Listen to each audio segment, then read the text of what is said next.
From the team backing the platform to celebrities marketing the metaverse, to which one is more likely to be adopted into the mainstream and innovate to offer increasing value. Today, we'll look at the battle for the metaverse between Decentraland and Sandbox. If you're familiar with the metaverse space, the two biggest metaverses to come out of the boom were Decentraland and the Sandbox. So in this video, we'll do a detailed comparison of these two main metaverses. We'll look at everything from how they work, who's backing the projects, their scalability and adoption, and celebrity collaborations. We start with Decentraland. Decentraland began as a pixelated 2D grid and a place to buy pixels, but today it has grown into an unbelievable 3D experience. Decentraland is an Ethereum-based project where users can buy and sell virtual plots of land. You can also create micro worlds and populate them with all kinds of items like aircraft, trees, and more.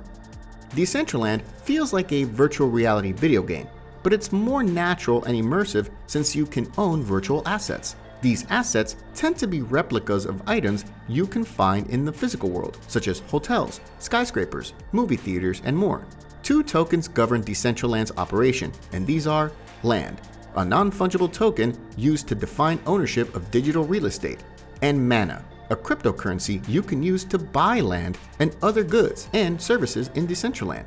The interest in Decentraland has grown since Facebook changed its name to Meta, leading to a significant surge in popularity in the metaverse.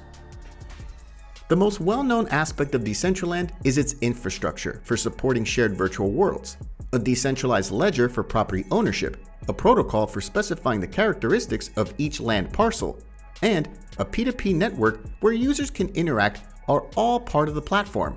Users can suggest policy changes and vote on future land auctions through the DAO.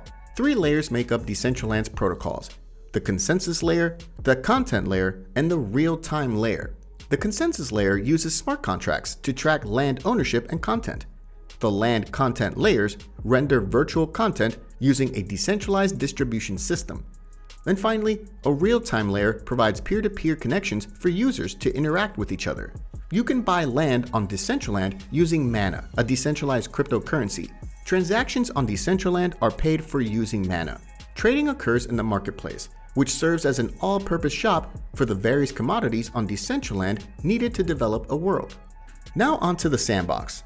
The Sandbox is a virtual world created on the blockchain, which allows users to create, build, and trade digital assets in a game. Sandbox is a decentralized platform that combines the power of non-fungible tokens and decentralized autonomous organizations to give users hassle-free gaming.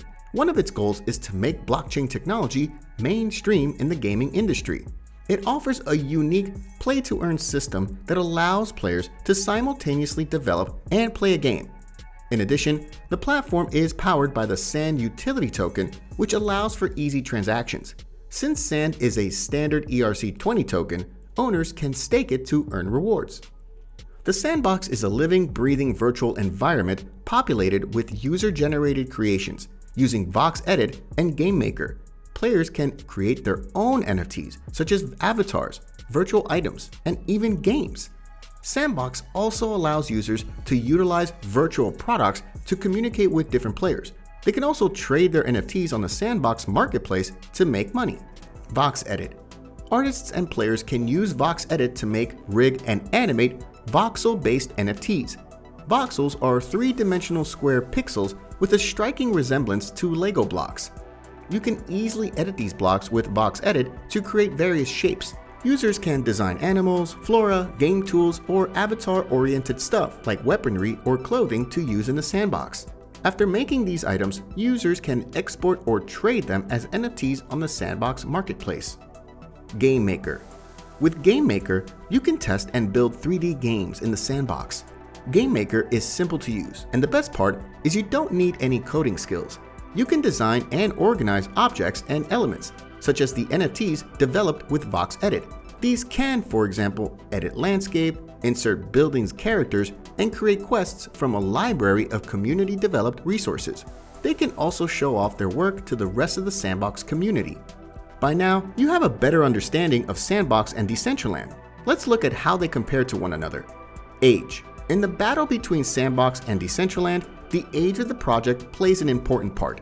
And in that criteria, Decentraland comes first. Decentraland was the first to develop a virtual world as its primary product and develop a 3D blockchain metaverse. In addition, Decentraland was also the first to go public with a working proof of concept. In contrast, Sandbox is still running an alpha version. Backing. No matter the industry, you can also determine how a product will perform by looking at the type of support. For example, Decentraland is backed by several well-known corporations, including FBG Capital, CoinFund, and Digital Currency Group. Furthermore, it has formed alliances with Polygon, Samsung, Cyberpunk, and the South Korean government. Sandbox's biggest support is the multinational Japanese conglomerate SoftBank. However, it also enjoys support from renowned companies like Uber and Slack. With so many big names behind it, the Sandbox looks like a project perfectly positioned to succeed. Working principle. Earlier, we talked about how both projects work, and to an extent, they both seem to work similarly. However, if we look deeper, you'll notice a few differences in how they work. There are over 90,000 digital parcels of land on Decentraland's platform. All virtual real estate parcels combine to form estates or individual properties with several parcels of land. There are also districts made up of parcels with similar themes and plazas, essentially untradeable parcels owned by the community. 3 different tokens exist on Decentraland: land, mana, and wear, wearable pieces of clothing that users can mint on the Polygon/Matic blockchain.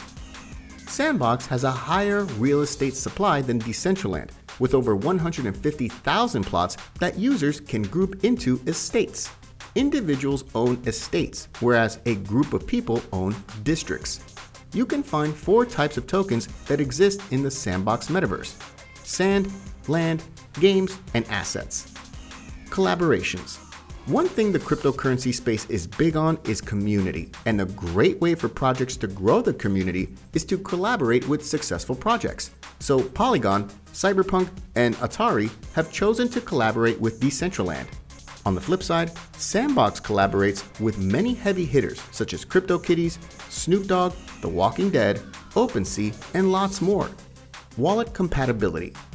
Wallet compatibility is the next critical factor to consider when comparing the two metaverse platforms. Here, Decentraland has a leg up on Sandbox. You're probably wondering how, since both platforms are compatible with ERC20 wallets. Although that's true, Decentraland recently added a new feature that allows Polygon users to interact with Decentraland: purchasing land. Virtual real estate is a common feature with Decentraland and Sandbox. However, the way you buy these virtual land and the user experience on both platforms differ. However, the opportunities for purchasing the virtual land on both platforms also define the user experience and differentiate both platforms. In this case, Sandbox provides users with better options for purchasing virtual land by utilizing both the OpenSea and the Sandbox marketplace. Meanwhile, Decentraland users can only buy land from its marketplace. Scalability. Scalability is an issue because both Sandbox and Decentraland are Ethereum-based blockchain platforms. Unfortunately, due to the volatility of the Ethereum token, not to mention ridiculously high gas fees, both platform scalability is limited. As a result, both platforms may encounter some setbacks in large-scale adoption. Innovation. Another area of interest would be how fast both projects are developing. In this regard, both Decentraland and Sandbox have been making rapid advancements and bringing new features to the platform. Platform accessibility. Another way to differentiate or compare both projects is to see how easy it is to access both platforms. Most users find it easier to access Sandbox since it provides multiple options to interact with the platform. For example, you can access the Sandbox by connecting through your MetaMask wallet, email, or social media account. Decentraland, on the other hand, only enables access by connecting a wallet. Now that we looked at how both projects compare across the board, let's see what they have in store for current and future users. Adoption. Decentraland has a rapidly expanding community, having achieved numerous milestones in the last year. Lockdowns throughout the world played a part in the community's growth since more people spent more time online. Ari Milik, Decentraland's co-founder, reports that the platform has over 300,000 active users each month. Decentraland is the unofficial metaverse of choice for brands wishing to market themselves. Coca-Cola recently entered into the NFT market space, and one of their collaborators is Decentraland. Coca-Cola has created several NFT goods that users can buy and sell in Decentraland. Why not buy a virtual mini fridge and fill it with Coke and other drinks to make your digital home more comfortable? You can also host business and social meetings on Decentraland. For example, Consensus, a conglomerate that includes Santander and JP Morgan, has held meetings in Decentraland. Samsung has also joined Decentraland, launching their digital store, Samsung 837X. Decentraland gamers can take part in an adventure in the store to gain NFT badges and other prizes. The Sandbox allows gamers to create their own virtual world, pixel by pixel, and convert anything they make into an NFT. They can then trade this NFT in-game or on marketplaces such as OpenSea. As a result, Sandbox users have far greater flexibility and freedom than Decentraland. So what's the final verdict? Both platforms have their strengths and weaknesses, as you can see. Therefore, it's hard to say who comes out on top in this battle for the metaverse. In the end, only you can decide who you want to back as a winner. You can prefer Decentraland for collaborations, or choose the Sandbox for its flexibility. One thing is for sure, I for one will be exploring the metaverse and all it has to offer. All this talk about the metaverse can be confusing, but you can learn more about it by watching this video here on how to step by step buy land in the metaverse.